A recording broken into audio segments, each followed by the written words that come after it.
대해서 반갑습니다. 다 얼굴들이 좋으시네. 목사님 닮아서. 아까 뜨겁게 찬양해 주신 찬양팀들 너무 수고 많이 하셨습니다.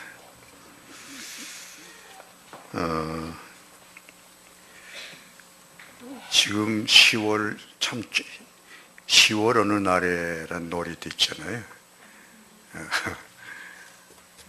황금 연휴인데 뭐 어디 가실 때도 많으실 텐데 가지 않으시고 이 집회에 참여해 주신 주사랑 선교교회 성도님 여러분들이 대단하십니다.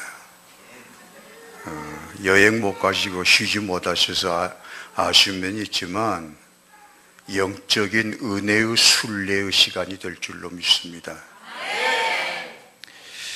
목사님하고 전화로 약속한 다음 며칠 지내서 어느 교회에서 똑같은 기간에 집회에 인도해 달라고 연락이 왔었습니다. 이미 약속이 돼 있습니다 하고 거절했습니다. 그래서 거기서는 이제 다음에 하시겠다고 그렇게 하고 오늘 이 자리에 서게 돼서 이것도 하나님의 큰 섭리고 하나님의 큰 뜻이 계시다고 믿습니다. 짧은 시간이죠. 전부 4시간인데 오늘 3시간, 내일 밤 1시간, 전부 4시간에 모처럼 목사님의 부탁을 받고 목사님이 의사이시고 그러면서 또 목사로서 소명을 받고 사회 가시는 이 특별하신 교회, 특별한 목사님 모시고 하나님을 섬기신 여러분에게 어떤 말씀이 필요할런지 좀 난감했습니다. 좀 수준이 있겠다, 교회가. 뻘소리해서는 안 될 것 같고, 뭐 어린아이가 알아듣는 소리에서는 너무 싱거울 것 같고, 뭐 해야 돼? 어디다 초점 포커스를 맞춰야 될런지, 뭐 이런저런 생각하고 기도하고, 그리고 말씀을 하나하나 이렇게 정리하게 해주셔서 이미 나눠드린 대로 4가지 주제로 말씀을 나누도록 준비를 했습니다. 성령님께서 시작하신 것이니 또 성령님께서 시간 함께 하시고 우리 모두에게 말씀으로 섬기는 저 자신도 새로워지고 또 말씀을 받으시는 여러분들도 재충전하시고 치유받으시고 새롭게 되는 은혜를 주실 줄로 믿습니다. 오늘은 첫째 시간에 로마서 8장 30절 말씀 본문을 다 같이 찾아서 읽으십시다.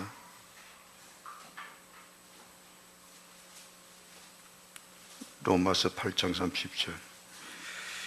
목사님께 설교를 얼마큼 해야 됩니까? 했더니 한 40분, 1시간? 1시간. 네. 1시간 정도. 어찌 보면 길기도 하고 또 어찌 보면 짧기도 하고 모르겠어요.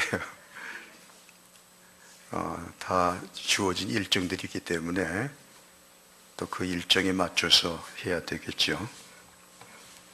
로마서 8장 30절 말씀을 다 같이 읽겠습니다.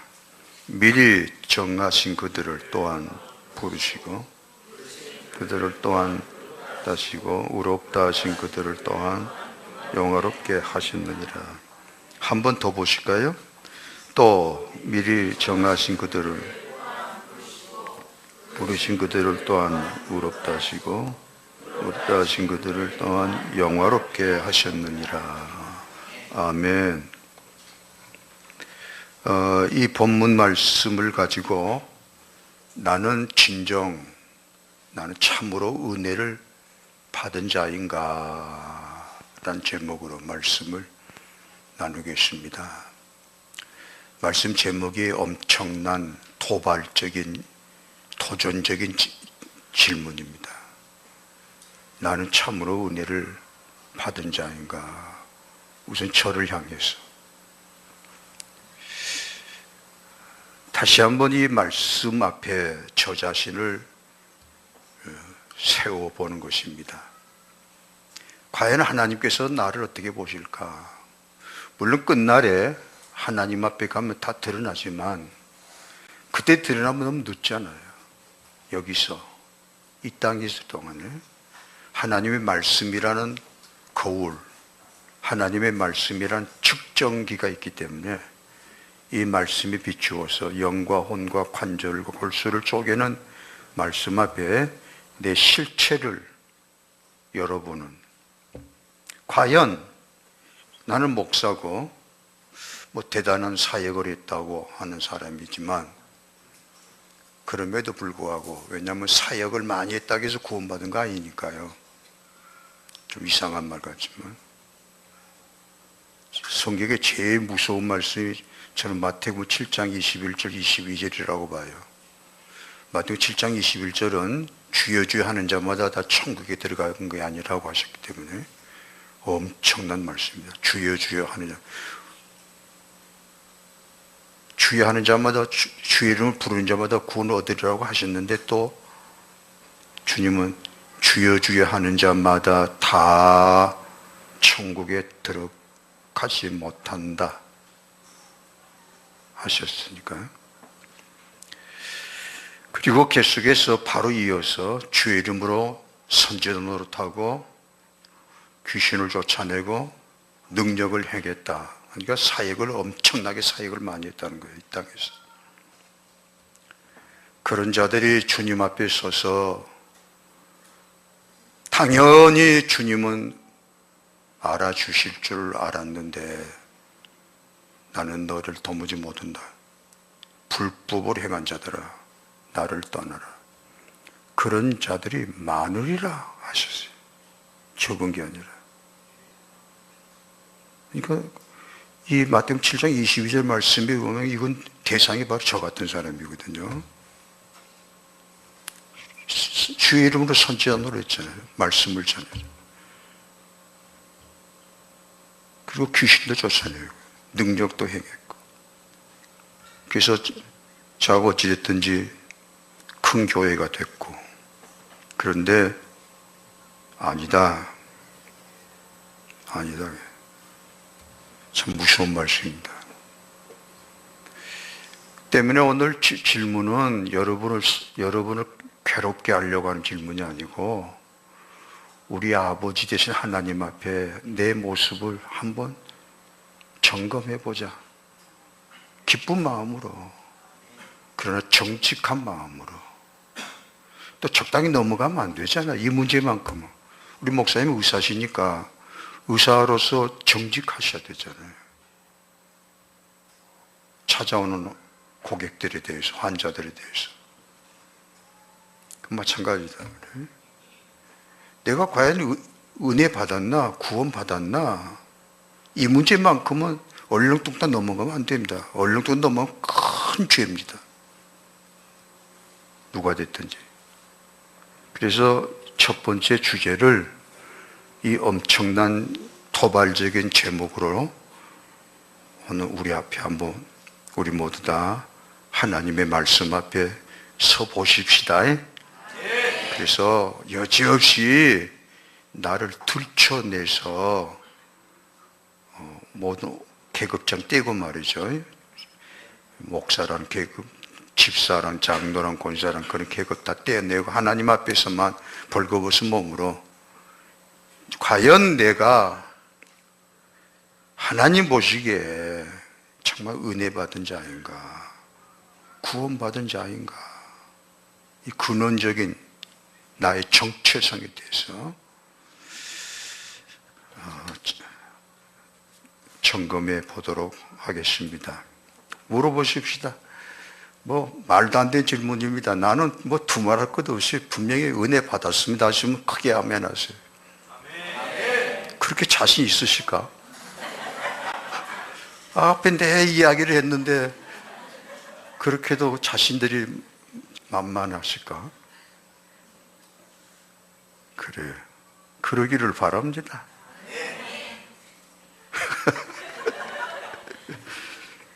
근데 바란다고 해서 되는 게 아니거든. 이게 몸이 아픈데 안 아프기를 바랍니다 해봤자 몸은 아픈 거 어떻게 하냔 말이지. 제가 교회를 섬기면서 항상 두 가지 초점을 맞췄습니다. 하나는 교회 밖에 있는 사람들, 저기 아무도 멸망치 않게, 교회 밖에 있는 사람들을, 당연히 전도의 대상자들이죠. 그 사람들을 어떻게 하면 예수님 안으로, 교회 안으로 들어도 구원받게 하나 하는 게 사역이고, 또 하나는 이미 교회 안에, 이렇게 지금 교회 안에 주사랑 성격교회라고 하는 특별한 이름을 가진 교회 안에 들어와 있는, 여기에 앉아 계신 교회 안에 들어와 있는 사람들도 대상입니다. 왜냐하면 비록 교회 안에는 들어왔지만 겉모양은 은혜 받은 자 같고 구원 받은 자 같으나 실상을 들여다보면, 영분별을 해보면 아닌 사람이 꽤 있어요. 꽤 있더라고요. 또 그런 사람을 또 많이 만났고요. 우선 저 자신부터 고백하면 저는 모태신앙입니다. 제 어머니께서 여전여사 하셨어요. 모태신앙인데 그래서 교회를 어려서 들어왔고 또 교회 안에서 지내는 걸 아주 즐거워했고 또 교회 봉사를 꽤 했습니다. 그러니까 당연히 믿음이 좋아 보였고 또 구원받았다 했는데 또 교회에서 저를 사랑해 주시더라고요. 제 모교회가 지금 난관교회인데 옛날에 학동교회 난관교회인데, 그런데 나중에 하나님께서 참 은혜를 부어주실 때 놀랍게, 이제 좀 이따 말씀이 나오겠습니다만, 그때서 알았습니다. 내가 순 엉터리였구나. 껍데기뿐이었구나. 경건의 모양만 가졌었구나. 얼마나 두렵고 또 얼마나 감사했던지. 껍데기로만 지나지 않게 하시나는. 그런데 성경에 이와 같은 말씀들이 성경에 많이 나옵니다. 양과 염소, 알곡과 가라지, 죽정이, 열 처녀가 둘로 짝 갈라지잖아요. 기름을 가진 처녀, 등만 가진 처녀, 딱 쪼개져 본다고 신랑이 오셨을 때. 신랑 오기 전까지는 한 자리 있었는데 막상 기다린 신랑 왔을 때 둘로 쪽 쪼개져 버리는. 여러분은 등불만 가진 처녀 되시기를 축원합니다. 옳지, 잘들 하신다. 그렇게 하셔야 돼요. 그렇게 하셔야 된다고. 참말로 등불만 가진 미련한 처녀 되시기를 축원합니다. 또 아멘 한가 보자. 이제 안 하네. 예. 그의 많은 성경 말씀들, 예복을 입은 자 가운데 예복 입지 않는 자, 물 없는 샘, 비 없는 구름, 살았다는 이름은 가졌으나 실상은 죽은 자 등등, 이게 다 교회 안에 들어와 있는 우리들을 보고 하시는 말씀이란 말이지. 자, 그러면 오늘 본문에서 참으로 은혜 받은 자의 그 모습이 오늘 로마서 8장 30절에 나옵니다. 그래서 저는 이 말씀을 묵상하고 나서 이 말씀이 얼마나 중하게 오든지 이 속에 들어있구나. 로마서 8장 30절은 네 가지 은혜를 말씀하고 있는데 이 네 가지 은혜를 다 받아야 비로소 은혜 받은 자이고 구원받은 자라는 거예요. 그래서 사중 은혜라고 그럽니다. 사중. 네 가지 은혜. 그런데 이 네 가지 은혜 차례차례로 주시는데 첫 번째 은혜 받으면 네 번째 은혜 같이 받아요. 그게 하나의 과정이에요. 떨을 수 없는 프로세스, 한 일관된. 그러니까 네 가지 은혜를, 은혜 받았다면 네 가지 은혜를 다 받게 되는데 이 네 가지 은혜를 과연 내가 받았느냐 하는 것입니다, 지금. 그걸 들여다보려고 하는 겁니다. 자, 오늘 본문 로마서 8장 30절을 다시 한번 같이 읽으실까요? 미리 정하신 그들을 또한 부르시고 부르신 그들을 또한 의롭다 하시고 의롭다 하신 그들을 또한 영화롭게 하셨느니라. 아멘. 첫 번째 은혜가 뭐죠? 미리 정하신. 그 다음에 미리 정하신 자를 부르신 게 두 번째. 그 다음에 부르신 자를 또한 의롭다 하신 자. 그 다음에 의롭다 하신 자를 쭉쭉쭉 일관되잖아요. 연결돼 갑니다. 끊어지지 않습니다. 이 네 가지 은혜가 네 가지지만 또 한 덩어리 같은 거예요. 한 덩어리. 그래서 이 네 가지 은혜를 이제 들여다보니 이 네 가지 은혜라는 항목에 미리 정하신 자, 이 항목에 이 말씀 앞에 나를 세워보는 겁니다. 이게 이제 말씀이라는 거지. 자, 이제 본론으로 들어가겠습니다. 다시 한번 확인하시고요. 나는 분명히 은혜 받은 자요, 구원받은 자요, 이 네 가지 은혜를 분명히 받은 자입니다 하신 분 아멘 하십시오. 이제 좀 조금 소리가 좀 줄어들었습니다. 뭐 그렇게 움츠러들지 마시고 당당하게 정말로 오늘 제 이 말씀을 계속 준비하고 묵상하면서 제 가슴에 들어오는 게 뭐냐면 아까 찬양도 그 찬양 나옵니다. 네가 받은 은혜가 정말이라면 그 은혜가 얼마나 대단한 것인데 너는 정말 그 대단한 은혜를 받은 자로서 얼마만큼 감사하고 기뻐하고 있느냐. 가슴을 탁 치더라고. 너 왜 얼굴 찡그리고 앉았어? 은혜 받았다면서. 너 구원받았다면서 뭐가 두려워? 뭐가 그렇게 무서워서 움츠러들냐? 아까 또 예수님 주 승리를 우리에게 주셨다. 우리 승리하리라. 믿습니까? 승리하리라. 이기리라. 하나님이 이기게 하신대. 은혜 받은 자인, 구원받은 자인데 그런데 왜 그렇게 마음이 무거우냐? 이게 성령님의 탄식이래요. 그래서 이 말씀이 그렇게 중요하다는 거예요. 저도 다시 돌아다보고 저는 당연히 은혜 받은 자니까 문제는 그러면 기뻐하라. 그만 기뻐하고 감사하고 좀 당당하게 좀 바르게 똑바르게 살아라. 은혜 받은 자답게. 그런 감동이 왔습니다. 그래서 우선 제가 은혜를 받는 거죠. 이제 아멘 안 해주시네. 나를 위해서도 아멘 좀 해주시오. 그렇게 여기는 주사랑 성적교회는 풍성한 교회라며 풍성풍성. 자, 그러면 들어갑시다. 첫 번째 은혜.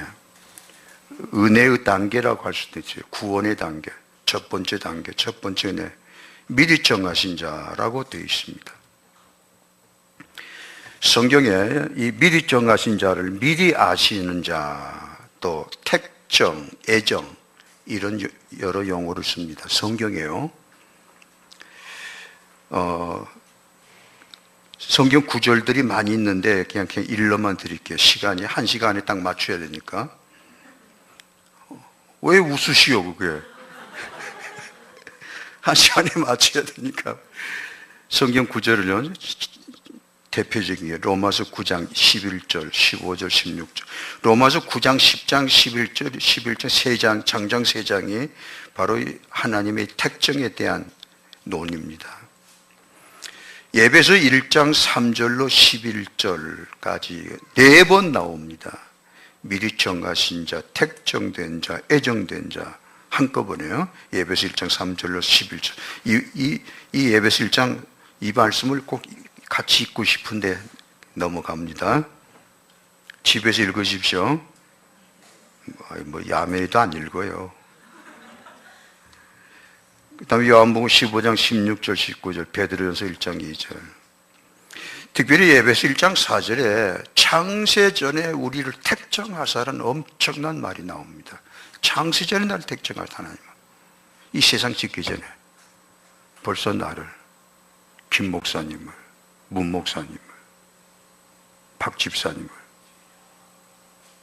세상에 나기 전부터 아니라 복중에 내가 어머니 복중이 태어나기 전에 나를 아셨다는 말씀도 있지만 바울이 그만큼 그러니까 보십시오. 에베소 1장 4절 그대로 성경이 말씀한 그대로 창세전에 하나님은 나를 택정했다. 벌써 존재하게 했다는 거죠. 하나님 안에. 그만큼 나는 소중한 자라는 겁니다. 적당히 엄마 아빠가 낳은 자가 아니라는 거죠. 물론 엄마 아빠를 통해 낳지만 이미 나라는 존재는 하나님 안에 하나님의 마음 속에 이미 명확한 존재로 실제로 있었다는 거죠. 나를 택정하셨다. 이 엄청난 말씀 앞에 우리는 서야 됩니다. 그런데도 불구하고 이 애정과 택정과 미리 정하심처럼 날카로운 논의가 대립되는 말씀이 없습니다. 어떤 분들을, 어떤 교파에서는 이 애정을 주장하는 사람을 심지어 좀 이런 말까지 해서 그럽니다. 하나님을 사탄으로 만든다 그래요. 어찌 하나님이 구원받을 자를 누구를 미리 정해놓고 또 어떤 사람은 지옥 가도록 버려버렸다. 미리 그렇게 정해놓고 그럼 쇼하는 거 아니냐. 애정을 반대하는 진영에서의 날카로운 논입니다. 바로 어제 어느 장로님이 교직에 오래 몸담으셨던, 그러니까 어지간한 거 다 아는 분이 장로님이고 신실한 분인데 전화가 왔는데 뜬금없이 이걸 질문을 하세요. 목사님, 하나님의 애정에 대해서 말이 많습니다. 다시 한번 설명해 주시지요. 어제 바로 또 그랬어요. 그래서 좀 설명해 드리고 나니까 그래, 알았습니다. 그러고 끝났는데 도대체 이 애정, 미리 정하심이 택정, 애정, 이 용어의 의미가 무엇이냐는 것을 우리 나름대로 명확하게 정리가 되어야 됩니다. 그걸 저도 그랬어요. 저도 우선 저 자신부터가, 왜냐하면 이 택정, 애정이라는 것이 어느 신학자가 만든 용어가 아니고 하나님 말씀이 성경에 명확하게 기록되어 있기 때문입니다. 그게 우리가 이해가 되든 안 되든 우리 인간적인 논리에 맞든 안 맞든 명확하게 하나님은 성경에 애정과 미리 정하심과 택정에 대해서 말씀하셨고 기록에 두셨습니다. 때문에 우리는 이 말씀을 따질 때야 이 말씀의 의미가 뭔가로 들여다봐야지. 그게 맞니 안 맞니? 그럼 그 건방진 곧 하나님을 대적하는 것이 됩니다. 지가 하나님보다 더 지혜롭단 말인가? 그럼 저는 하나님보다 더 사랑이 많으시단 말인가? 하나님 독생자까지 주셨는데 그런 도발적인 하나님을 대적하는 그런 논리밖에 안 되기 때문에, 그러면 이 택정과 애정이라는 이 엄청난 말씀을 나는 어떻게 받아들이느냐에 대해서 기도하고 묵상하고 고민하고 그런 거예요. 저도 그랬어요. 그래서 제 나름대로 정리된 걸 말씀드립니다. 이 미리 정하신 자 택정이란 말의 의미는 누가 어떤 사람이 은혜 받느냐라는, 누가 어떤 사람이 구원받느냐라는 질문이란 것이에요. 그걸 택정이라고 표현한 겁니다. 그리고 이 택정은, 이 애정이란 용어는 신앙 고백적인 용어인데요. 좀 어려운 문자를 써서 그렇습니다만, 자, 첫째는 이렇습니다. 자, 저를 좀 보세요.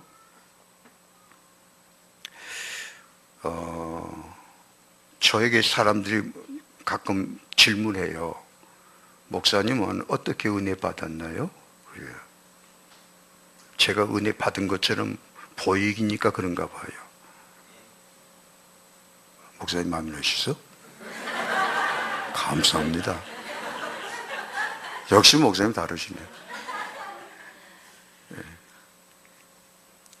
그때 제가 대답하죠. 그분들은, 그렇게 질문한 분들은 뭘 전제하고 있냐면, 목사님은 남달라서 그런 은혜를 받을 만큼 뭔가 있다, 그게. 뭔가가 있다. 우리 같은 죄인들하고 달라서 뭔가 의로움이 있고 경건이 있고 거룩함이 있으니까 하나님 보시기에 그래서 은혜를 받았지 않느냐, 그런 걸 깔고 묻는 거예요. 거기에 대한 제 대답이 뭐겠습니까? 내가 뭘 해서 은혜 받았다는 소리, 절대 못합니다. 저도 흉악한 죄인입니다. 아까 조금 말씀해서 교회 다니면서 아무것도 몰랐다고.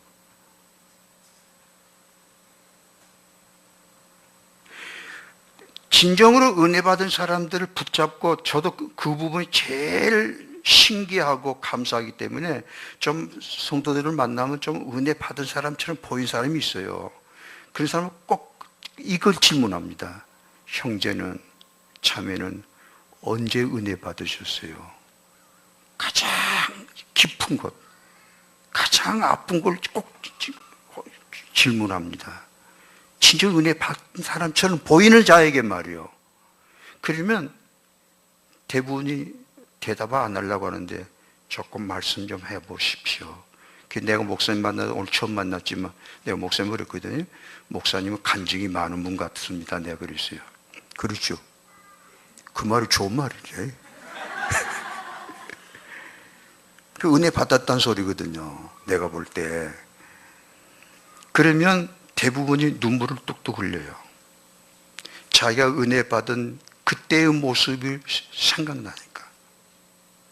그때의 아픔, 그때의 그 고통스러운 그때의 모습들이 다시 떠오르기 때문에. 왜냐하면 은혜 받은 사람들 전부 너나 나 그런 해산의 고통이 있었거든요. 아픔이 있었거든요. 뭐 잘 돼가지고 은혜 받은 사람 하나도 없습니다. 성공해서 은혜 받은 사람 하나도 없습니다. 뭔가 실패하고 좌절하고 아파하고 어떤 고통이 많아서 그때.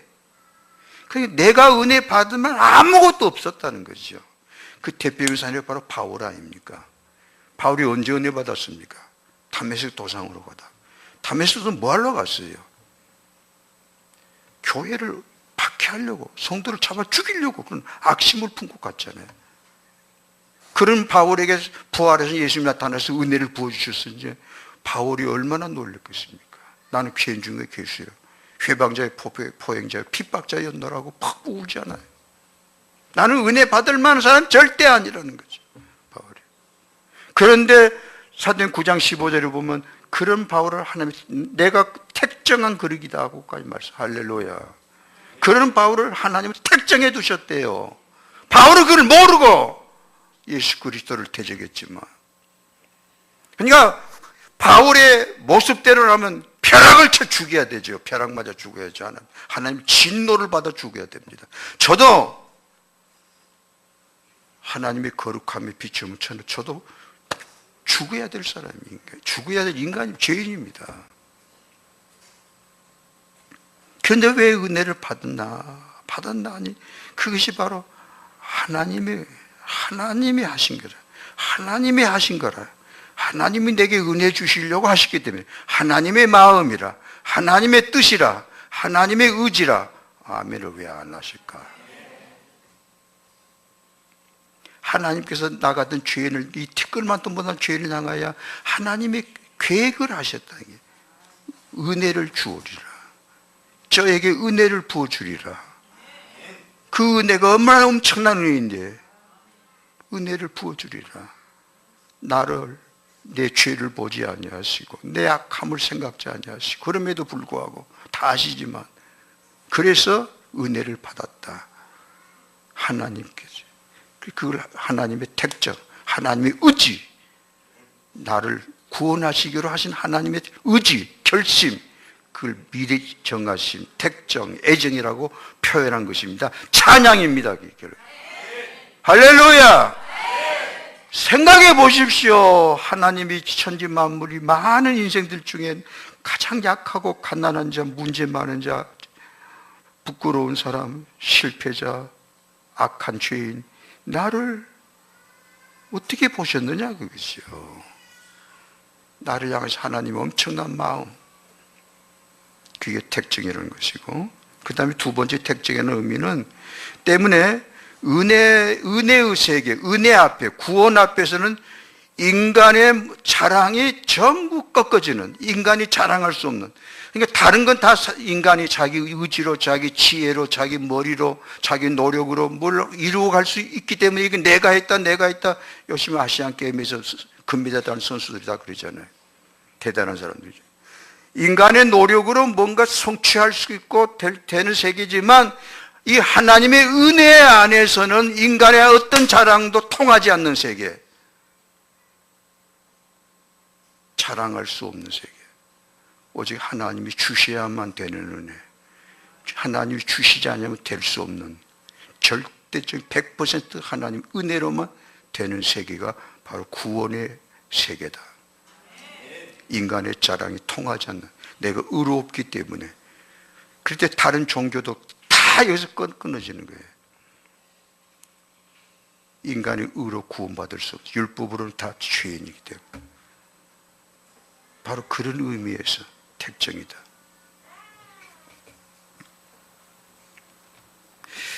그러면 한 가지 의문이 있어요.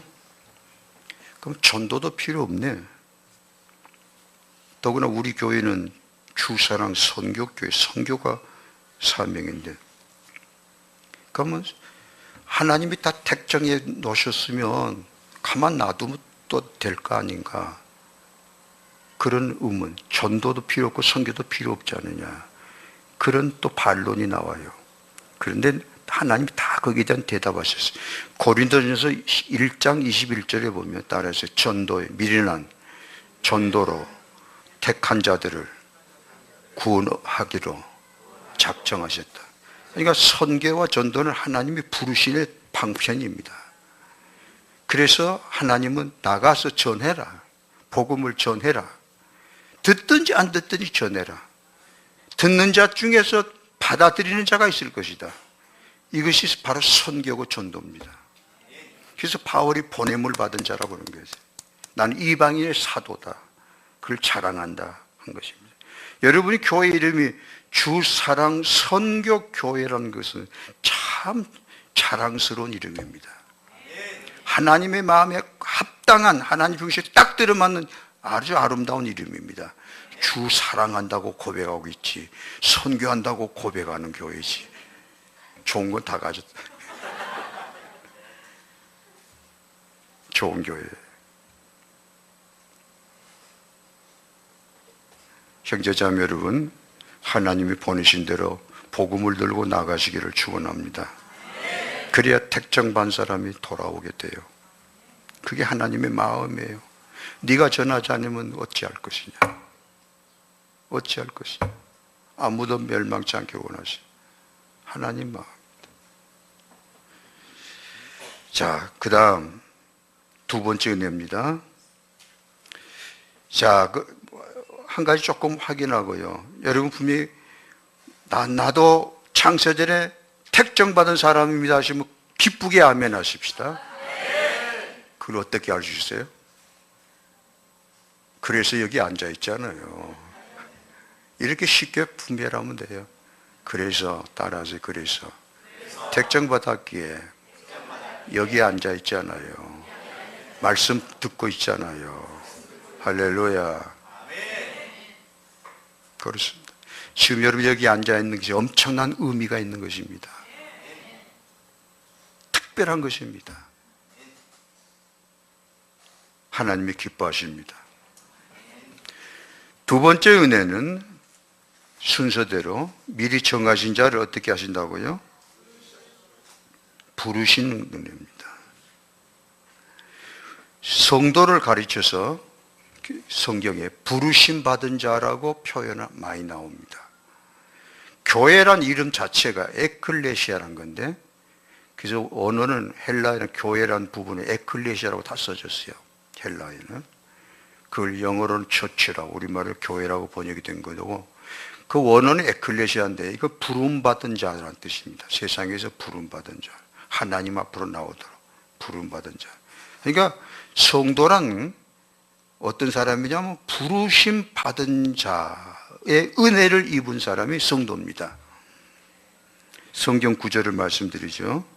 사도행 2장 39절, 로마서 1장 6절 7절, 고린도서 1장 2절 24절 26절, 요한복음 6장 44절 65절.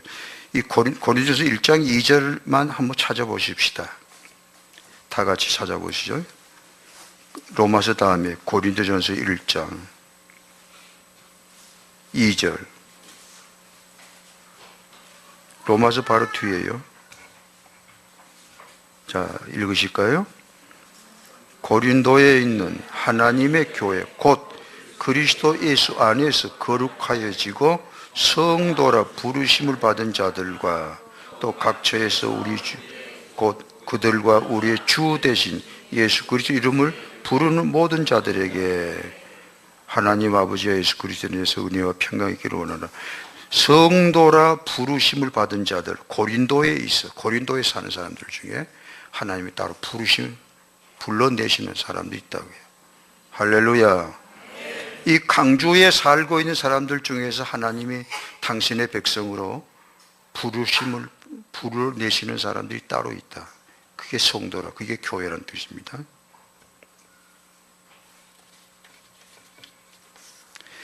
하나님께서 드디어 때가 되면, 하나님의 정하신 때가 되면 택하신 자들을 실제로 불러내시게 합니다. 불러내시는 일을 하십니다. 불러내십니다. 이 과정이 굉장히 사연이 많게 됩니다. 하나님이 직접 우리를 불러내실 때 그 불러내시는 과정이 들여다보면 여러 가지 사연들이 있어요. 되게 아까 조금 말씀했지만 당신 어떻게 은혜 받았습니까? 할 때 되게 운다 그랬는데 바로 그래서 그래요. 하나님께서 택한 백성을 이제 불러내십니다. 저를 불러내십니다. 실제로 하나님 품 안에 들어오도록, 예수님 안에 들어오도록, 예수님을 영접하도록 실제로 불러내시는데 하시는 작업이 두 가지가 있는데, 하나는 상황을 통해서 그 상황이 외적 소명이라고 그래요. 외적 부르심이라고 그래요. 상황을, 환경을 통해서, 어떤 사건을 통해서, 어떤 사건을 만나게 하십니다. 어떤 아픔을, 어떤 실패를, 어떤 사람 몸이 병들어서 가정이 쪼개져 가지고, 어떤 사람은 자식이 죽어서 두 손 들고 나온 사람이 있어요. 그게 없었더라면 예수 믿을 사람이 아니라고 자기가 퍽퍽 울어요. 며칠 전에 교장으로 은퇴하신 분이 지금 집사님인데 몇 번 식사 좀 하십시다. 그래서 식사를 같이 했어요. 그런데 이 교장으로 은퇴하신 집사님이 식사하면서 저도 물었죠. 어떻게 이렇게 믿음 안에 들어오게 되셨느냐고. 저도 그 부분을 물었는데 이분이 그렇게 말을 해요. 자기 부인은 권사인데 30년이 넘도록 교회만 왔다 갔다 했대요. 교회만 왔다 갔다 하면서 목사 욕을 많이 했대요. 자기 입으로 그래요. 목사는 놀고 먹는 족속이다. 입으로 사는 사람이다. 자기는 교사로서 죽으라고 일을 하는데 목사는 가보면 강단에서 높이 서가지고 편하디 뭐 설교하고는 그런다고 목사 욕을 많이 하고 살았대요. 그러니까 자기 부인이 교회 열심히 다니니까 마침내 끌려다니면서 그러니까 교회 와서 졸기만 하고 잠만 자고 그렇게 왔다 갔다 했는데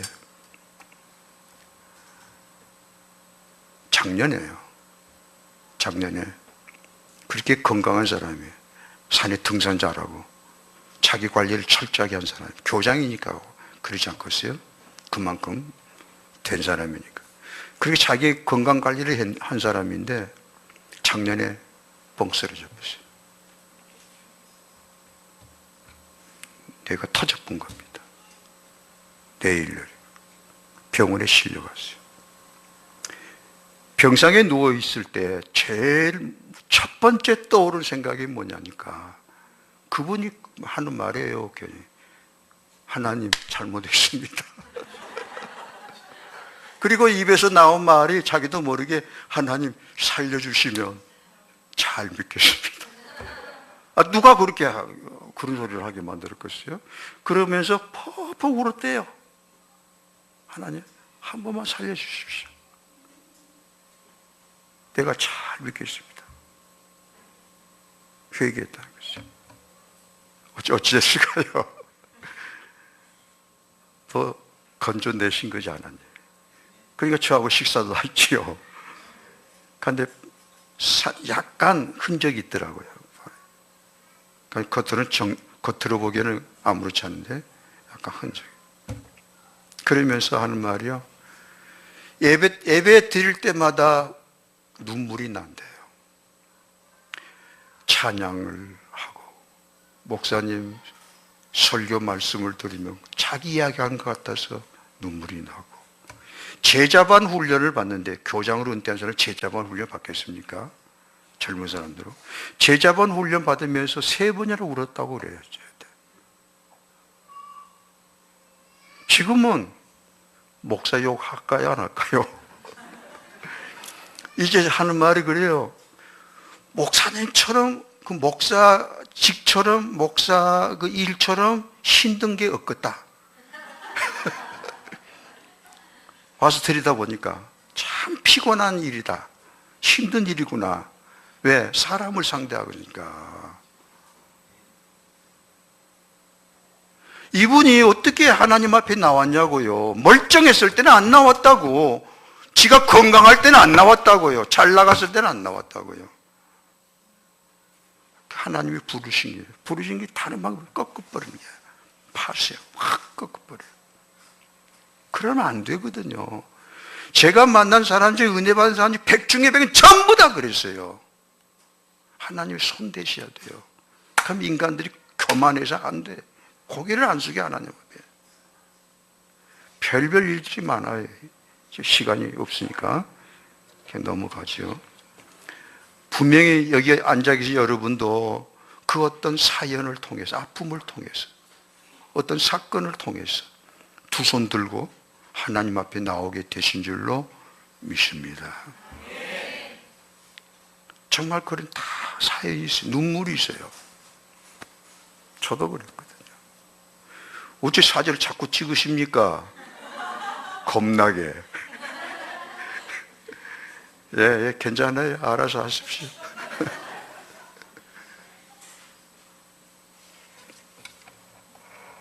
그리고 이렇게 부르시고 실제로 부르세요. 하나님이 이제는 뭐 도망 못 갑니다.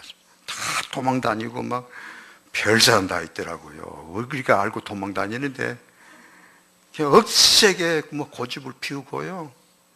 심지어 어떤 분은 그래요. 20년 동안 운전기사 노릇만 했습니다. 또 그런 사람이 있더라고요. 뭔 소리냐 그랬더니 자기 가족을 주일날 교회 앞에 딱 내려주고 갔대요. 결국 운전기사 노릇을 했대요. 그렇게 교회 못 들어온 거예요. 가족들, 애들하고 엄마, 아내만 내려주고 핑크하고 끝날 때쯤 와서 또 데리고. 그것도 참 대단하죠.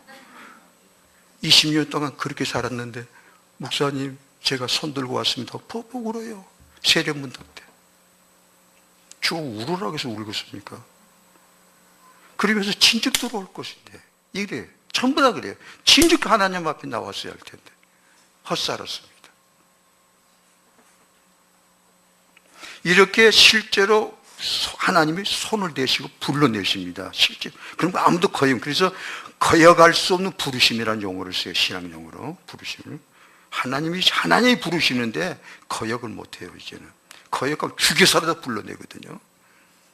그리고 이렇게 불러내실 분이나 불러내실 동시에 마음을 열어주셔요. 말씀을 받게 하십니다. 그러니까 퍽퍽 울지요. 그걸 내적 소명이라고 그래요. 부르신 자의 마음을 여신다. 루디아의 마음을 열어 말씀을 받게 하시다. 그렇죠? 그래서 저도 그렇게 말씀이 안 들은 저도 하나님께서 그런 은혜를 주시더라고요. 말씀이 들네. 예배 드릴 때마다 울었어요. 저도. 목사님들이 설교를 잘해서가 아니고 그런 차원이 아니고 배고픈 사람이 음식 종류를 따집니까? 허겁지겁 주워 먹는 것처럼 그때는 은혜 속에 들어가니까 무슨 말씀이든지 다 내 이야기가 되고 은혜가 되고 그 눈물이 신학교에서 다 많이 울었어요. 저는. 별명이 울보라고 그랬습니다. 저는.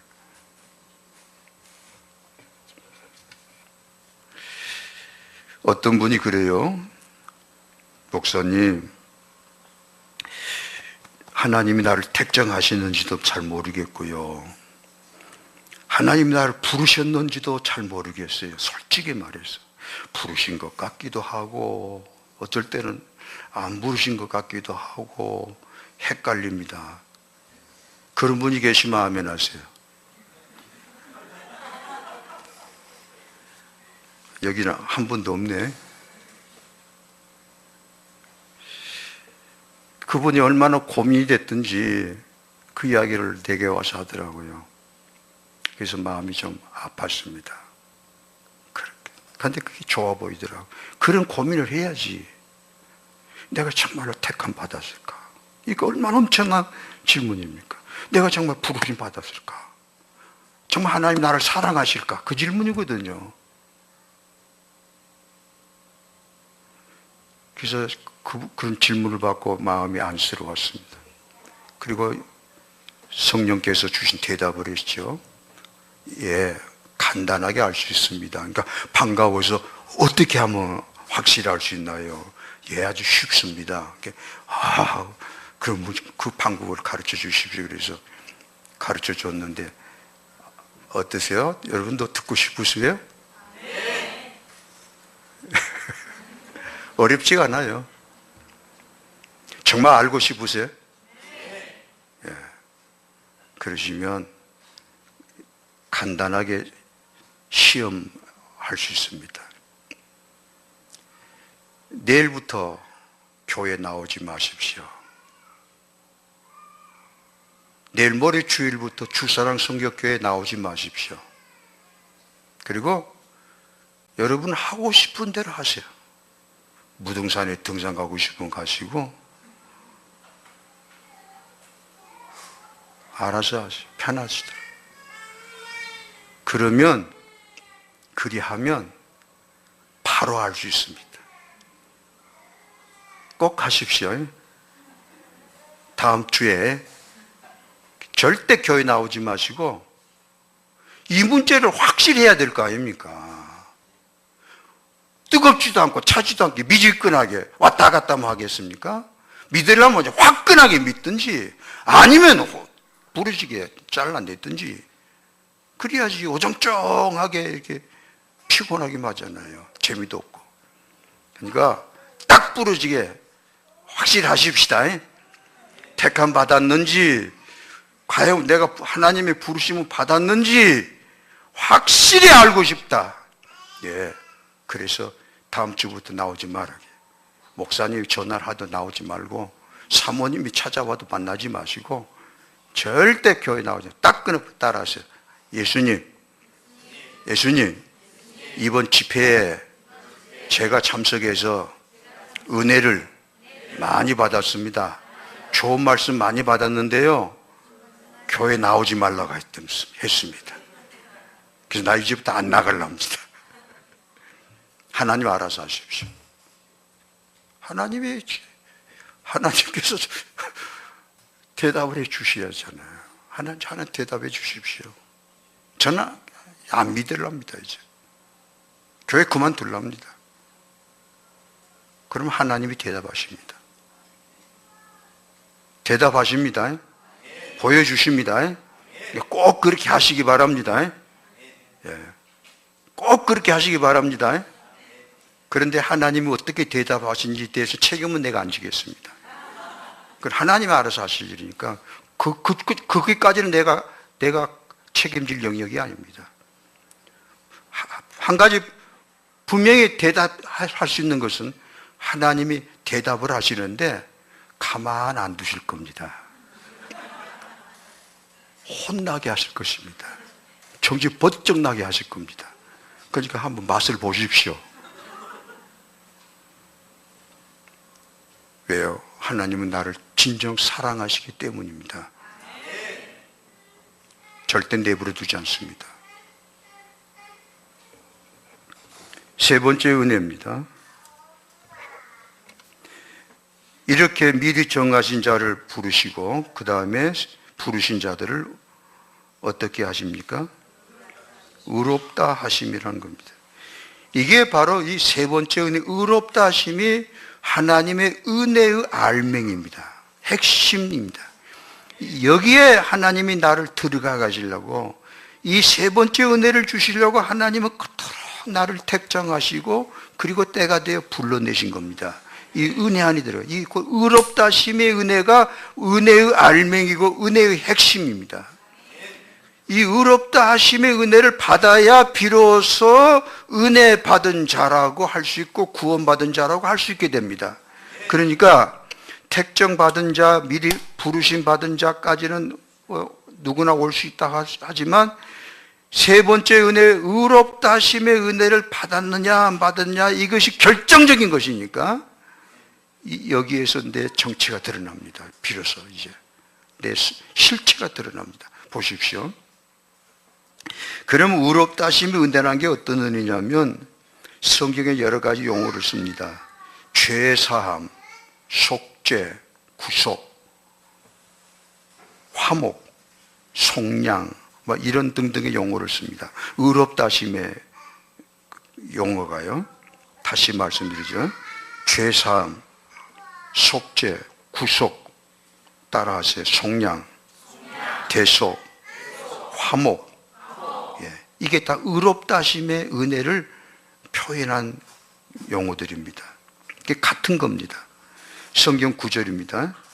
베드로전서 1장 2절 18절 19절, 베드로전서 2장 24절, 로마서 10장 2절 4절 많습니다. 예배서 1장 7절, 요한일서 4장 9절로 10절, 로마서 3장 24절. 이 중에 베드로전서 1장을 좀 보십시다.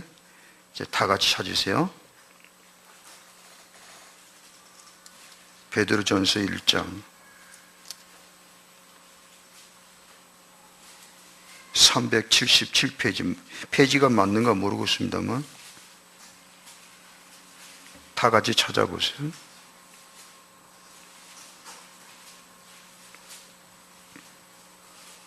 베드로전서 옆에 계시면 도와주시고, 잘 못 찾으신 분이 도와주시고.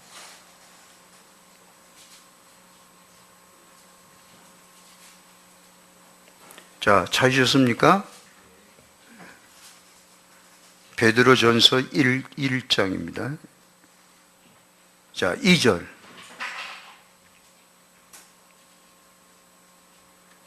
자, 다 같이 보실까요?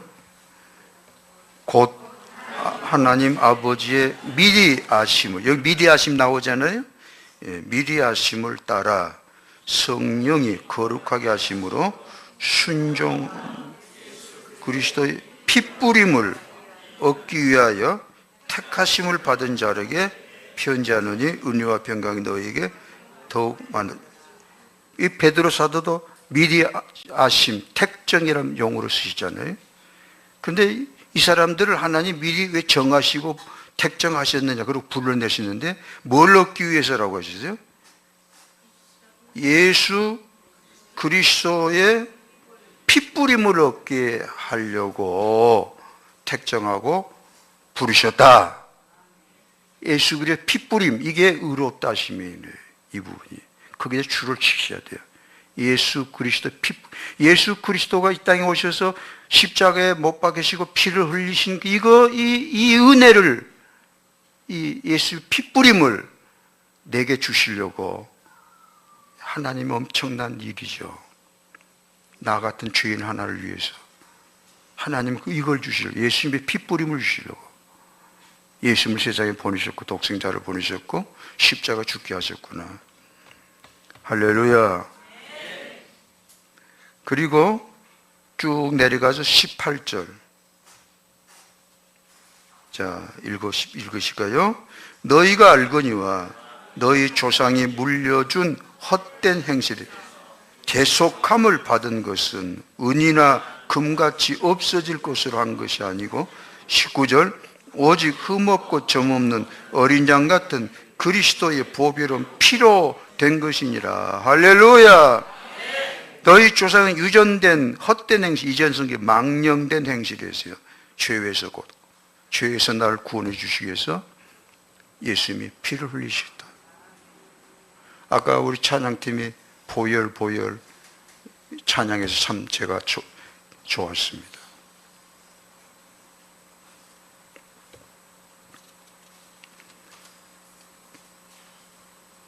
이 의롭다 하심의 은혜는 두 가지 은혜가 그 속에 담겨져 있는데요. 여기에서 제 간증이 조금 나옵니다. 하나님께서 저를 부르셨어요. 애 이쁘게 생겼는데요.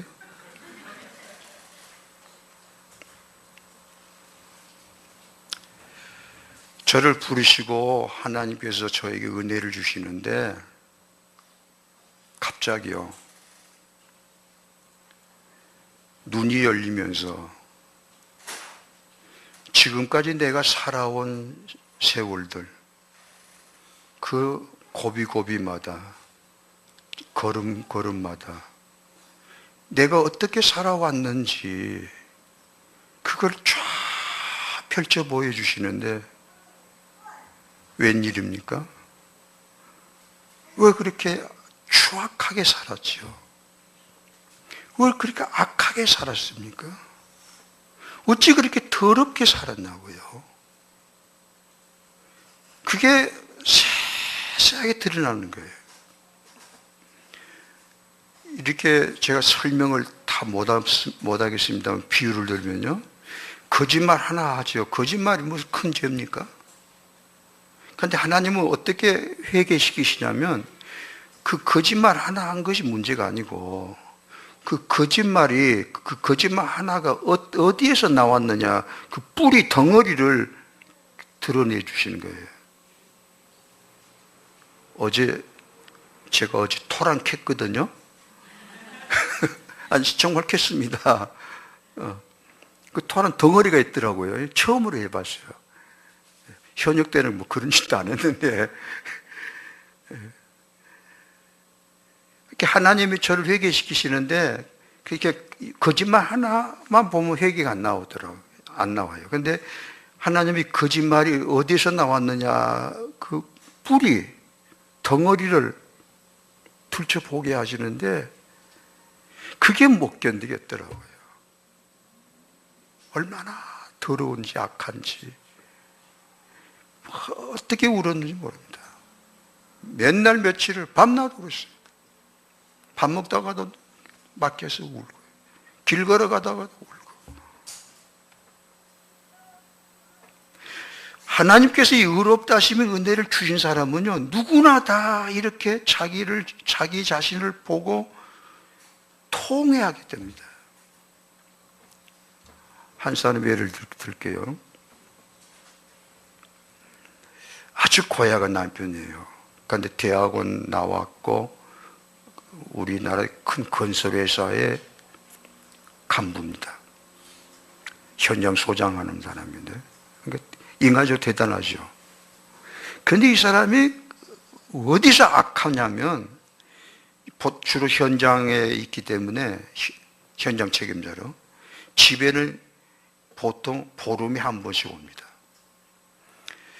보름에 한 번씩 집에 오면 보름 만에 만나는 가족이 얼마나 사랑스럽고 반갑겠습니까? 그런데 이 사람은 무슨 병인지 보름 만에 만나는 가족, 아내 만나자마자 구타하는 거예요. 폭행을. 사정없이. 그래서 저는 우처증인가 그랬어요. 근데 우처증 정도가 아니다, 들어보니까. 그리고 몽둥이로, 어떨 때는 쇠망치로. 부인이 박 집사님인데, 그러니까 어떻게 삽니까? 그렇게 살기를 20년이 넘도록 산 겁니다. 그런데 박 집사님 교회 와서 예배 드릴 때는 꼭 울어요. 말씀 듣고 울고, 찬양하다가 울고. 견디다 못하면 저한테 전화를 합니다. 목사님, 나 아무래도 못 살겠습니다. 목사님, 저를 좀 놔주십시오. 목사님 자꾸 참고 인내하고 용서하고 불쌍히 여기고 살라고 하시는데 그것도 한도가 있지. 나 정말 이러다 죽겠습니다. 목사님, 제발 좀 저를 놔두세요. 저 마음대로 하라고 한마디만 해주십시오. 그러면 저도 마음이 기가 막히죠. 그런데 차마 제가 목사니까 이게 목사란 직업이 무섭더라고요. 그냥 인간적으로 하면 그럽시오, 마음대로 하시오, 그러고 하고 싶지만 목사의 이 이름으로 대답을 해야 되니까 알아서 하십시오 말을 끝에 나오다가도 못하겠더라고요. 집사님, 지금까지 참고 견디셨는데 하나님이 보고 계시잖아요. 다 아십니다. 조금만 더 참으십시오. 조금만 더 참으십시오. 그렇게 대답하면서 저도 속으로 울어요. 지독하다. 지독해. 근데 그것밖에 대답 없잖아요. 그런데 어느 날 드디어 이 집사님이 쓰러졌습니다. 완전히. 남편이 왔어요. 보름 만에 오면 그래도 현관문도 열어주고 나와서 마중한 아내인데 들어가니까 끽소리가 없거든요. 집이 쥐 죽은 듯이. 그래서 이상하다고 그래서 부른 거예요. 여보, 대답이 없어요. 제가 간단하게 요약해서 말합니다. 그래서 안방문을 여니까 아랫목에 뭐가 깔려 있는데 두루 누워 있는 거예요. 두루 누워서 좀 죄송하지만 시체처럼 송장같이. 그래서 가슴이 선뜻해서 왜 그러냐 그러더니 눈을 떴어요. 그래 뭐 말을 못하고 있는데 눈뜬 박 집사님이 그러더랍니다. 그랬다고 그래요. 여보, 보다시피 나 지금 죽어가요. 나 죽기 전에 소원 하나가 있다고. 들어주라고. 그러니까 뭐냐고. 교회 딱 한 번만 같이 가자고. 그러니까 실제 눈앞에 죽어가는 부인을 보고 아무리 독한 남편이라도 그러잖아요. 그러자고. 그러마고. 그렇게 대답을 했더니 이게 여자가 부인이 벌떡 일어나더래요. 무슨 힘이 났는지. 그래가지고 또 이렇게 됐어요. 하고 이제 그 다음날 교회 나왔어요. 그 안에 또 사연이 또 있습니다. 조금 할까요, 이야기를?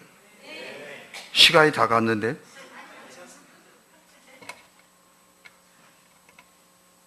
12시까지 할까요?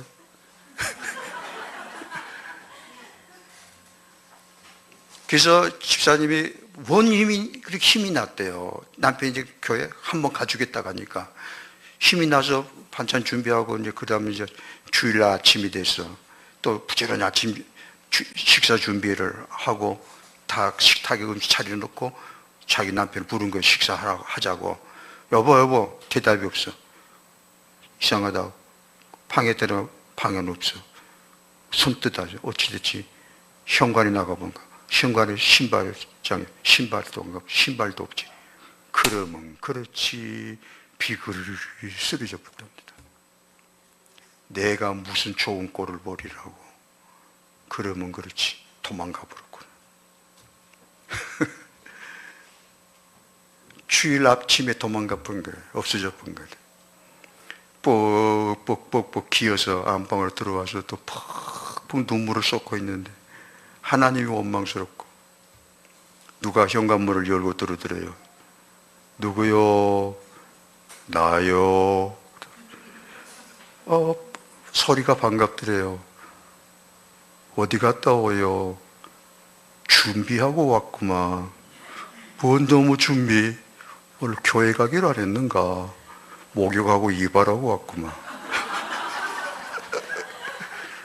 이게 남자들이에요. 저도 그래요. 좀 어디 가면 간다고 이야기하고 좀 가지. 목사님 그걸 안 하시지? 그걸 안 하실 분 같아. 그래 그리고 교회 왔는데 자 보십시오. 억지로 끌려온 사람 예배 드릴 마음은 하나도 없고 교회 처음 나왔고 보니 사람들은 많고 이쁜 여자들도 눈에 들어오고 그러니 이 사람 정신이 없는 거지. 교회 와서 앉아있지만 옆 좌우 앞뒤 둘러보고 그런데 옆에 앉아있는 박 집사님 애가 타서 계속 속으로 기도하는데 뭐라고 기도했겠어요? 모르시겠습니까? 그거 모르시겠어? 뭐라고 기도했겠는지? 하나님, 딱 한 번입니다. 그 기도했대요. 알아서 하십시오. 여기까지 제가 했습니다. 딱 한 번입니다. 그랬대요. 오늘 만나주지 아니하시면 이제 끝입니다. 그 뜻 아니에요. 하나님 알아서 하십시오. 제가 이렇게 살았습니다. 여기까지 왔습니다. 그 뜻 아니에요. 딱 한 번입니다. 그리고서 이제 예배가 시작이 됐는데 훑어보고 둘러보고 뭐 몸을 흔들고 그러던 남편이 갑자기 몸이 점점 굳어지더랍니다. 옆에서 본데. 그러더니 한 10분쯤 지냈는데 뭔가 앞을 이렇게 뚫어지게 보더니 두 눈에서 눈물이 주르 흘러내리더래요. 그런가 보다. 그러더니 흐느끼더래요. 그렇게 하면서 예배가 끝날 때까지 울더랍니다. 손수건 꺼내서 또 닦고 또 닦고. 그리고 예배가 끝난 겁니다. 집에 가면서 물었대요. 여보 어때? 왜 그렇게 예배 시간에 울었어? 이상하지? 그 앞에 십자가 있잖아. 십자가에서 빛이 나한테 툭 빛이 오기래. 나도 이상해서 그 빛을 보고 있는데 누군가 아주 못된 놈의 얼굴이 보이더래. 못된 짓, 영화 장면처럼. 아따 더럽게 못되게 생기겠네. 나쁜 놈 새끼네. 저렇게 못된 짓만 하고 사네. 그리고 막 욕을 하고서 보는데 그 남자 얼굴이 자기 앞에 딱 보이는데 자기 얼굴이더래요. 순간 무너져 본 거예요. 눈물밖에 안 나더래요. 그 뒤로 이 남편이 완전히 180도로 변화됐습니다. 아내를 끔찍이 아끼는 사람 됐고요. 절대 솜치검 안 하고 술도 안 마시고 됐고. 알고 보니까 간염이 있어서 나름대로 스트레스를 받고 있었는데 하나님이 그 간염까지 고쳐주셨고, 지독한 피부 가려움증이 있어 잠을 못 잔 사람이었는데 피부 가려움증까지 싹 없애주셨습니다.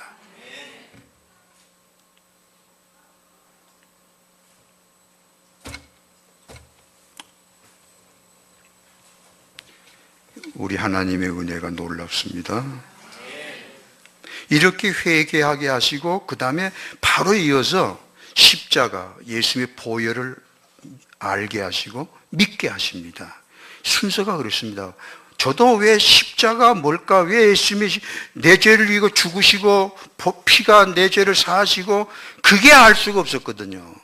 교회를 다니면서도 그 부분이 항상 의문이었고, 예수님의 십자가 보혈을 눈물을 흘리고 찬양을 뜨겁게 하면 이해할 수 없었고, 그런데 하나님의 은혜를 주시는데 그렇게 내 죄를 보게 하시고 그렇게 뜨겁게 회개하게 하신 다음에 바로 십자가를 열어주시는데, 예수님이 바로 이런 나를 살리시려고, 이런 내 죄를 지시고 내 죄를 용서하시려고 십자가에 달리셨고 못 박히셨고 피를 흘려주셨구나 하고 딱 연결이 되는데, 할렐루야! 얼마나 감사하고 얼마나 기쁘고 얼마나 놀라운 일인지, 그 사랑, 그 은혜, 그 사랑 너무 놀랍고 감사했습니다. 그리고 죄사함의 평화, 그 무서운 그 죄책감, 그 흉악한 죄에서 벗어나는 기쁨, 자유, 그 다 뭐 들어오는데, 이제는 또 다른 눈물이 막 쏟아졌습니다. 이제 감사의 눈물. 이 벌레 같은 죄인 위해서 주도록 가셨네. 주님의 그 죽으신 그 보혈의 은혜가 그렇게 감사, 기가 막히게 감사. 그리고 실제로 내가 변화되는 거예요. 할렐루야. 바로 여기까지. 이게 의롭다함의 은혜입니다. 그래서 진짜 은혜를 받았다면, 의롭다면 은혜를 받았다는 사람은요, 철저하게 회개합니다. 그리고 가족이 뭔지 알아요. 자기 남편이 돌아야 돼. 가족이 합니다. 항상 같이 살았기 때문에. 그리고 눈물이 자주 나와요. 그리고 예수님의 보혈로 죄사함 받았기 때문에 생활이 깨끗해집니다. 그리고 주님을, 예수님을 뜨겁게 사랑하는 마음이 일어나게 됩니다. 그리 되신 줄로 믿습니다. 예수 나를 위하여.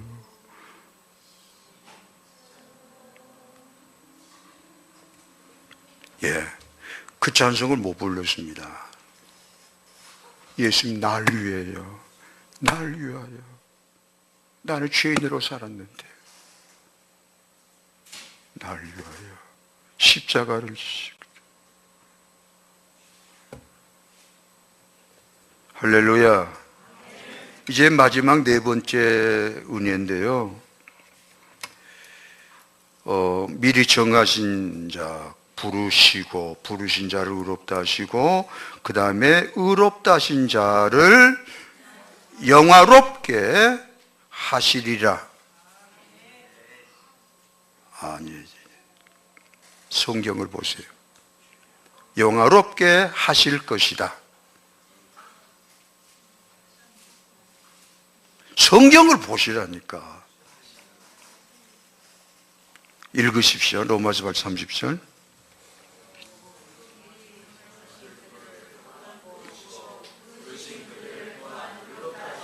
의롭다 하신 그들을 영화롭게 하시리라? 하셨느니라? 그래서 저는 축자 영감설입니다. 저는 토시 하나, 형용사 하나, 시제. 하시리라고 하셨느니라고는 엄청나게 다른 겁니다.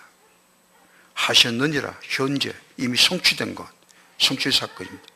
나를 영화롭게 하셨다. 나는 영화롭게 된 사람이다. 이 부분에서 많은 신학자들이 잘못을 범하고 있어요. 영화롭게 하는 건 미래의 영광을, 물론 미래의 영광이 있죠. 우리 하나님 아버지 집에 가면 영광이 있으니까.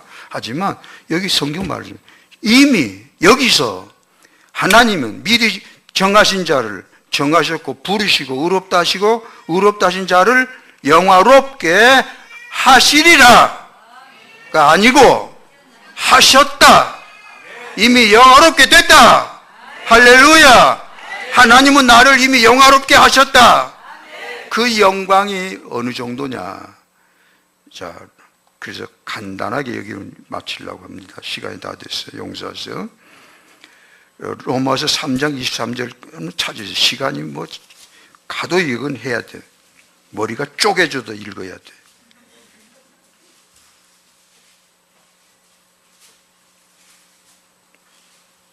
로마서 3장 23절 읽어보십시오.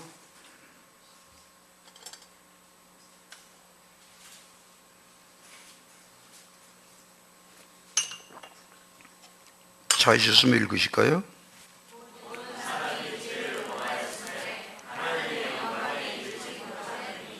누가 죄를 범했어요? 모든 사람이 누구예요? 죄 안 범한 사람이 있을까요? 있어요, 없어요? 여기 성경 말씀이 뭐라고 합니까? 의인이 있어요, 없어요? 저 불교의 성철 스님이란 분 참 의롭게 살았다는 그 사람 의인이에요, 아니에요? 그 사람은 죄 지었을까, 안 지었을까요? 예? 똑똑히 대답하세요. 물론 대단한 사람이죠. 뭐 죽고 나니까 뭐 거렁뱅이 옷도 하나, 세 가지밖에 없었다. 대단한 사람이지만, 자하간, 그 사람 보기 그렇고, 하나님 앞에서, 하나님 보시기에, 뭐라고 합니까? 누가 죄인이에요? 모든 사람이 죄 범했어요. 죄 지었어요. 성철 스님은 죄 안 지었겠나요? 물론 100번 양보해서 중이 된 다음에 죄 안 지었겠지만, 중 되기 전에 죄 안 지었겠나요? 그게 문제라고요. 저도 여기 중심사 주지하고 이야기해 봤어요. 제가 핵심적인 질문했습니다. 어떤 사람이 부처가 됩니까? 해탈하냐고. 그 죄 없는 사람이 부처가 된다고 그러더라고. 그래서 죄 없는 사람이 있습니까? 그랬어요. 대답을 못 하더라고요. 죄 없는 사람이 있냐고. 오늘부터 죄 안 지은다고 하자. 그럼 과거에 10년 전에 20년 전에 지은 죄는 어떻게 하냐? 그럼 어떻게 할 거야? 그 죄는. 그것도 사실인데. 사람들이 과거 죄를 심판하잖아요. 10년 전에 도둑질한 거. 성경 분명합니다. 모든 사람이 뭐라고요? 죄를 범하였으며 또 그 다음 하나님의 영광에 이르지 못하다. 이 부분 조금 설명할게요. 존 스타트라는 분이 이렇게 해석을 했더라고요. 사람끼리는 차이가 있다. 김 집사는 나보다도 의롭고 나는 김 집사에 비하면 턱도 없이 모자라고. 저 사람은 나에 비하면 존 스타트 용어입니다. 에레베트 산 정상에 이른 사람처럼 나보다 의롭고 거룩하다. 나는 턱도 없다. 지하 300m 밑에 있는 인간 같다. 나는 죄인 중에 있어. 때문에 저 사람과 나는 비교할 수 없는 이런 간격이 있지만, 그러나 그 사람이 비록 나한테 비해서 엘리베이터산 정상에 오른 사람처럼 특별하고 의로운 사람이지만도 불구하고 엘리베이터 정상에 올랐다 해서 하늘의 별을 딸 수 있느냐, 그렇게 표현했더라고요. 하늘의 별 딸 수 있나요? 딸 수 있어요, 없어요? 보십시오. 하나님의 영광에 이르지 못했다. 하나님 영광에 이를 사람이 없다. 아무도 하나님 영광에 들어갈 수가 없다. 왜? 다 죄인이니까. 그거예요. 그게 하나님입니다. 인간들이 그걸 모르니까 뭐 꺼쭉꺼쭉대고 뭐 적당히 선행을 하면 구원이 있는 것처럼 그런 그따위 소리를 좀 하고 있고 종교다운지를 말하라고 그러죠. 자, 모든 사람이 나도 죄를 범하였으며 하나님 영광에 절대 이를 수 없어요. 하나님 앞에 갈 수가 없어요. 그런 하나님은 바로 이 부분을 말씀합니다. 자, 미리 정하신 자를 뭐라고? 부르신 자를 의롭다 하시고, 의롭다 하신 자를 어떤 은혜를 받은 자라고요? 철저하게 회개하는 은혜. 그 다음에 예수님의 보혈이 안에 들어가서 예수님의 보혈로 죄산 받은 자를, 이런 은혜를 받은 자를 하나님은 네 번째 어떻게 하신다? 영화롭게, 바로 로마서 3장 23절 말씀대로 하나님의 영광에 이를 수 없었는데 예수 그리스도의 보혈 때문에 하나님의 영광에 들어가게 한다. 곧 나 같은 죄인을 하나님의 영광의 반열에 세우신다.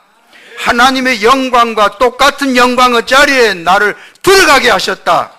이미 나는 하나님의 영광을 같이 누리고 있는 사람이 됐다. 신분의 격상, 신분의 상승, 놀라운 변화,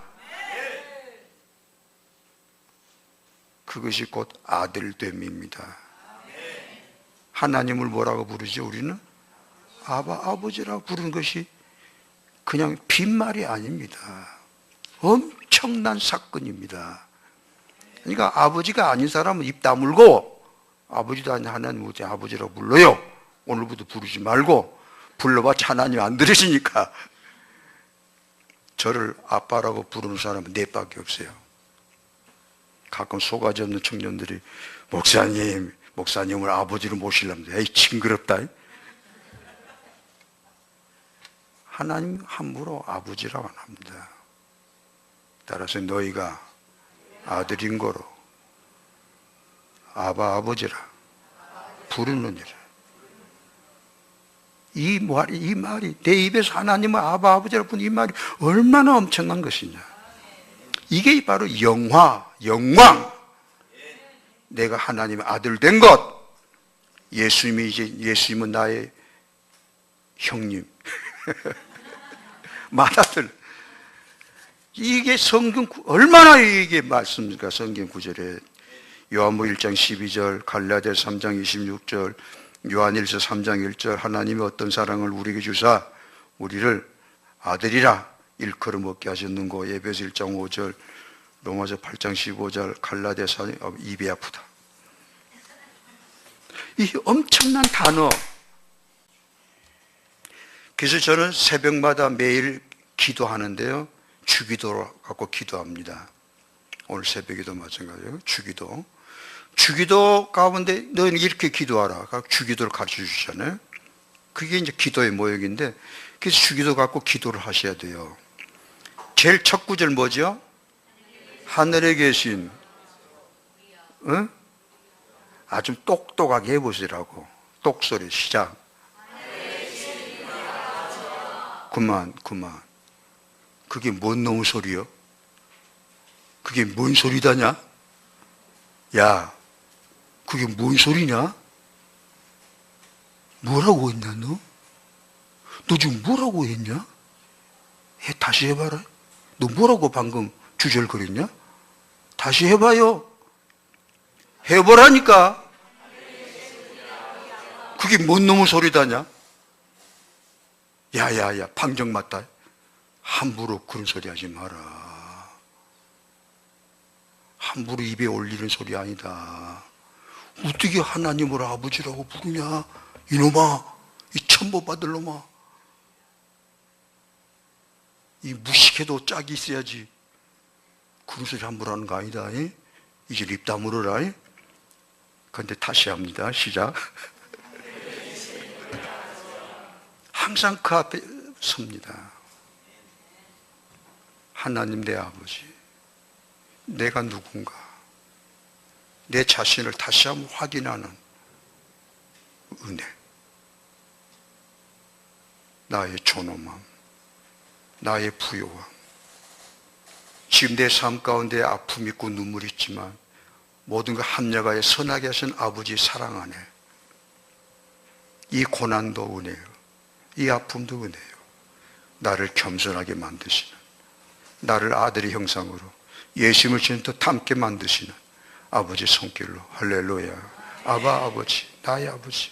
오늘도 이 큰 사랑 안에 내가 살고 있는데, 나가서 만물이, 이 우주 만물이, 내 아내가, 내 자녀들이 똑같이 내 아내의 아버지 되시고, 내 아들의 아버지 되시고, 내 딸의 아버지 되시니, 아버지 되신 하나님이 내 딸을 직접 돌봐 주실 것이고, 내 아들도 돌봐주실 것이고 내 아내도 불쌍히 여겨주실 것이고 우리 아버지란 또 의미, 내 아버지만이 아니라 하늘에 계신 우리 아버지, 우리라고 하는 또 우리 아버지 되신 하나님, 우리 아버지시라는 게 얼마나 좋은지, 얼마나 감사한지.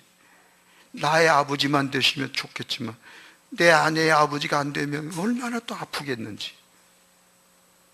이 부분에 대해서는 오늘 밤에 조금 말씀드리게 되지만, 그래서 이 엄청난 하나님의 은혜를 다시 한번 오늘 로마서 8장 30절에 의해서 확인하면서 내 자신을 다시 한번 새롭게 확인하는 그런 기쁨과 감사와 그리고 능력이 충만하시기를 축원합니다. 이제 기죽지 마시고 사세요. 당당하게 사시라고. 좀 가난해도 괜찮아요. 그것도 은혜가 되니까요. 이제 계속 말씀이 앞으로 나오니까. 그래서 우리 스스로 내가 정말 은혜 받은 자, 이 질문을 해보자 그거야. 오늘 한국 교회가 왜 이렇게 욕을 많이 먹냐 그거야. 어제도 인터넷 뉴스에 나왔대요. 우리나라의 대형 교회 몇 손가락 꼽는 교회 목사가 징역 2년을 선고받았다. 법정 구속을 당했다. 왜 이럽니까?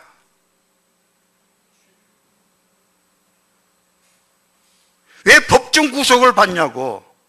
죄를 지었다 하더라도 잘못했다고 하면 그렇게가 안 알았을 거 아니에요. 세상 법정 앞에서도 이거 뭐 시골에 조그마한 교회, 주사랑 성격교회처럼 조그마한 교회 목사 그랬다면 혹시 모르겠어요. 죄송합니다.